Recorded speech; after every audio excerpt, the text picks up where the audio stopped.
জাতীয় থেকে আন্তর্জাতিক, প্রান্তিক জনপদ থেকে নগর চারপাশে ঠিক কি ঘটছে এই মুহূর্তে তা নিয়ে আয়োজন এখন চারদিক। সঙ্গে আছি শারমিন পুতুল। কেউ যেন ষড়যন্ত্র করে জনগণের ভোটাধিকার কেড়ে নিতে না পারে সে ব্যাপারে সবাইকে ঐক্যবদ্ধ থাকার আহ্বান জানিয়েছেন বিএনপির চেয়ারম্যান তারেক রহমান। সিরাজগঞ্জে নির্বাচনী জনসভায় তিনি আরও বলেন, নারীদের স্বাবলম্বী করতে পর্যায়ক্রমে ফ্যামিলি কার্ড দেয়া হবে। প্রায় 2 দশক পর দুপুরে সিরাজগঞ্জে নির্বাচনী জনসভায় যোগ দেন বিএনপির চেয়ারম্যান। বক্তব্যের শুরুতেই বলেন, বিএনপি সরকারে এলে সিরাজগঞ্জ ও পাবনায় শিল্প পার্ক স্থাপন করে 2 জেলার বেকার সমস্যার সমাধান করা হবে। একই সাথে সিরাজগঞ্জ ও নাটোরে তাঁতি শিল্প সারা বিশ্বে ছড়িয়ে দিতে হবে। তারেক রহমান আরও বলেন, 12 ফেব্রুয়ারি ধানের শীষে ভোট দিলে ভোট ডাকাতির বিরুদ্ধে জবাব দেওয়া হবে। বিএনপি শান্তিতে বিশ্বাসী উল্লেখ করে তারেক রহমান বলেন, বিএনপির কাছে মুখ্য হচ্ছে জনগণ। দেশ গড়তে সবাইকে একসঙ্গে কাজ করার আহ্বান জানান বিএনপি চেয়ারম্যান।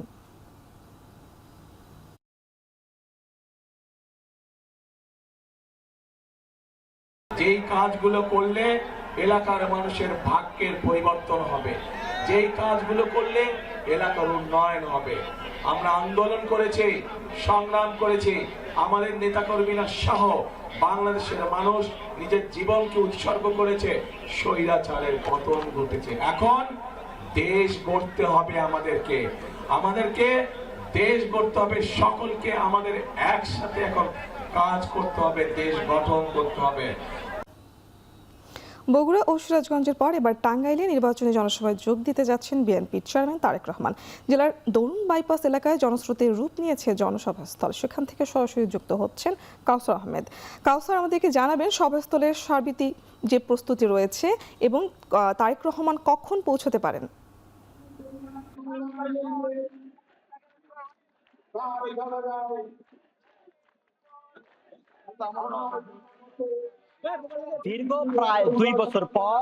দীর্ঘ প্রায় 2 দশক পর বিএনপির চেয়ারম্যান তারেক রহমান টাঙ্গাইলে আসছেন জনসভায় যোগদান করতে। ইতিমধ্যেই দেখতে পাচ্ছেন যে আমার পিছনে জনসভা ইতিমধ্যে জনস্রোতের রূপ নিয়েছে। হাজার হাজার নেতাকর্মীরা এখানে এসেছেন। বিশেষ করে টাঙ্গাইলের 12টি উপজেলার যে 8টি সংসদীয় আসন রয়েছে, সেই সংসদীয় আসনের যারা নেতাকর্মী ইতিমধ্যে আসছেন এই বিএনপি চেয়ারম্যানকে এক নজর দেখার জন্য। তারা বলছেন যে তারা টাঙ্গাইলের যে উন্নয়নের সম্ভাবনা এবং কি কি সমস্যা রয়েছে সেই সমস্যাগুলো এই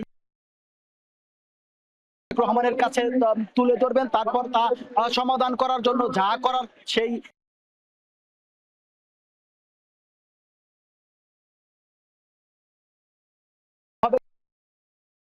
দলের শীর্ষ পর্যায়ের নেতাকর্মী যারা রয়েছেন তারা এখানে উপস্থিত হয়েছে।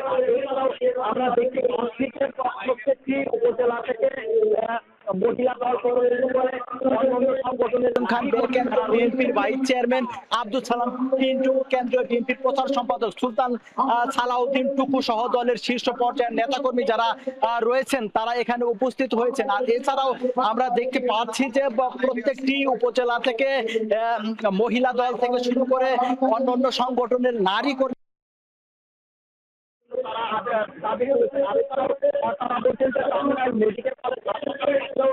সেখানে কাঙ্ক্ষিত সেবার জন্য তারা বলছেন যে এখানে বিএনপির চেয়ারম্যানের সাথে তারা দাবি করবেন। তারা বলছেন যে টাঙ্গাইল শিক্ষা ও সংস্কৃতি নজরী সেই শিক্ষার মান আরো যাতে উন্নত করা যায় সেই বিষয়েও দাবি করবেন। আমরা দেখতে পাচ্ছি এখানে যারা নেতা কর্মী রয়েছে এখানে কিন্তু কাঙ্ক্ষিত সেবা পাওয়া যাচ্ছে না। সেই কাঙ্ক্ষিত সেবার জন্য তারা বলছেন যে এখানে বিএনপির চেয়ারম্যানের কাছে তারা দাবি তুলবেন। তারা বলছেন যে টাঙ্গাইল শিক্ষা ও সংস্কৃতি নগরী সেই শিক্ষার মান আরো যাতে উন্নত করা যায় সেই বিষয়েও দাবি তুলবেন। আমরা দেখতে পাচ্ছি যে এখানে যারা নেতাকর্মী রয়েছেন তারা বিভিন্ন স্লোগান দিচ্ছেন। বিশেষ করে ধানের শীষ প্রতীককে বিজয় করতে সংশ্লিষ্ট আসনের যারা নেতাকর্মী রয়েছেন তারা সংশ্লিষ্ট ধানের শীষের প্রতীকের যে প্রার্থী রয়েছেন তার পক্ষে কিন্তু তারা এখানে স্লোগান দিচ্ছেন। আর এছাড়াও তারেক রহমানের নির্বাচনী জনসভার খবর জানাতে টাঙ্গাইল থেকে যুক্ত ছিলেন কাউসার আহমেদ। কুমিল্লার পর ঢাকার কেরানীগঞ্জে 11 দলীয় নির্বাচনী ঐক্যের জনসভায় যোগ দিয়েছেন জামায়াতের আমির ডক্টর শফিকুর রহমান। সেখান থেকে বিস্তারিত জানাতে যুক্ত হচ্ছেন সানি মৃধা। সানি, জানাবেন যে জামায়াতের আমির কখন বক্তব্য রাখবেন এবং জনসমাগম কেমন দেখছেন?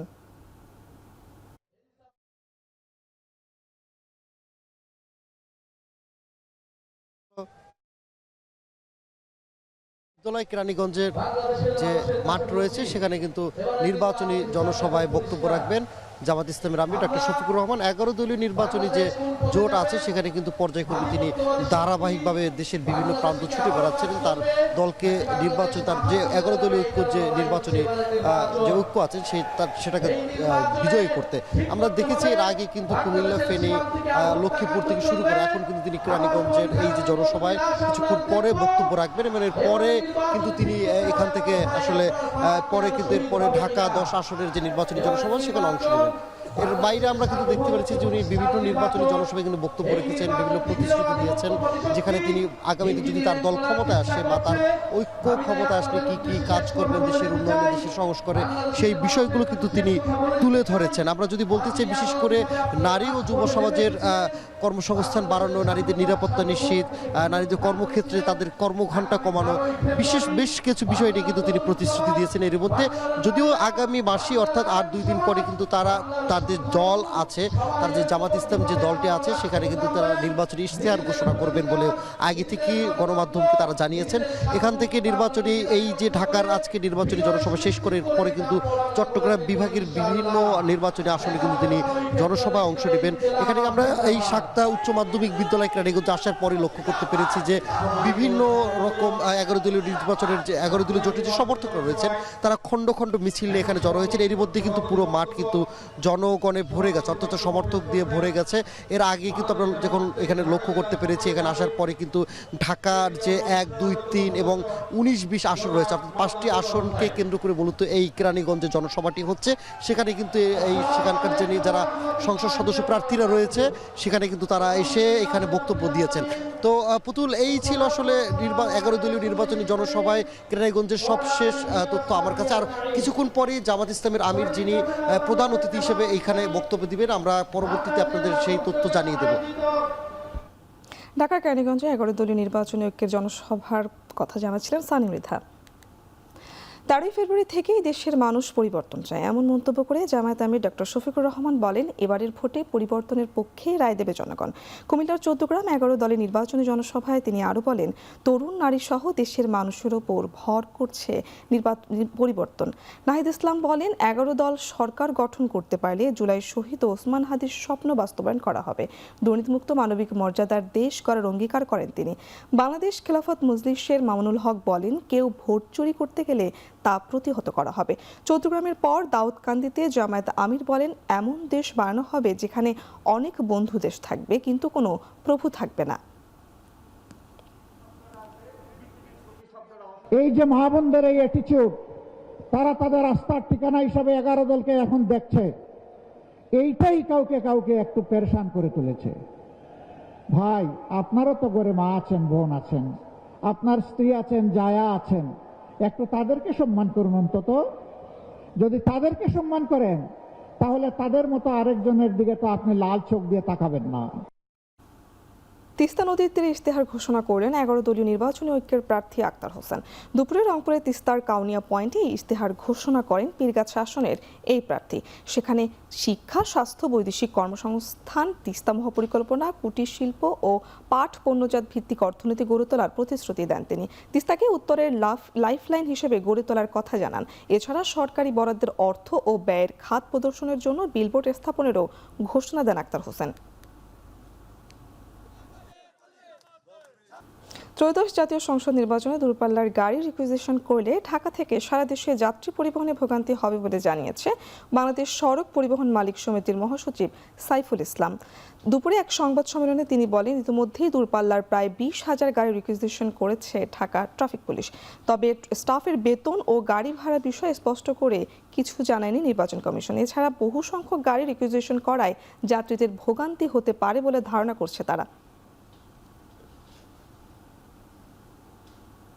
শেষ করছি এখন চারদিক। সঙ্গে থাকার জন্য ধন্যবাদ।